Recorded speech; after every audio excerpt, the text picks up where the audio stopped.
عثمان ایک غریب گاؤں میں رہتا تھا۔ وہ حسرت بھری نظروں سے امیروں کو دیکھتا اور شارٹ کٹ تلاش کرتا تھا۔ وہ ہمیشہ کہتا، محنت کرنے والے بے وقوف ہوتے ہیں، کامیابی تو قسمت اور چالاکی سے ملتی ہے۔ ایک دن بادشاہ کے دربار سے اعلان ہوا، جو نوجوان سب سے خاص تحفہ پیش کرے گا وہ درباری مشیر بنے گا۔ سب لڑکے قیمتی تحفے تیار کرنے لگے۔ کوئی پھول جمع کر رہا تھا، کوئی سونے کا ہار ڈھونڈ رہا تھا، مگر عثمان کے پاس کچھ بھی نہ تھا۔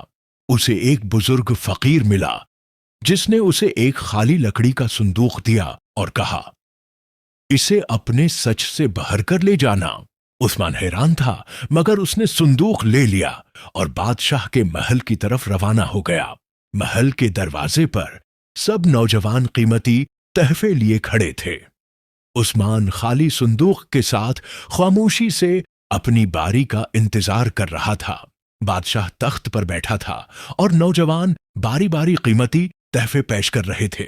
عثمان خالی صندوق لے کر بادشاہ کے سامنے پہنچا۔ سب ہکا بکا رہ گئے۔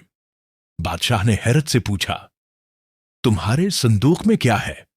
عثمان نے آنکھیں جھکا کر کہا، حضور، اس میں میری سچائی ہے۔ میں جھوٹ بول کر کوئی قیمتی چیز لا سکتا تھا، مگر میرے پاس صرف سچ تھا، سو وہی لے آیا۔ بادشاہ نے عثمان کی ایمانداری کی تعریف کی اور اسے مشیر بنانے کا اعلان کیا۔ سب لوگ خوش تھے، مگر عثمان اب بھی حیرت میں تھا کہ صرف سچ بول کر اسے اتنا بڑا انعام کیسے مل گیا۔ اس نے سیکھا کہ اصل خزانہ سچائی اور نیت کی پاکیزگی ہے، اور یہی چیز انسان کو بلندیوں تک لے جاتی ہے۔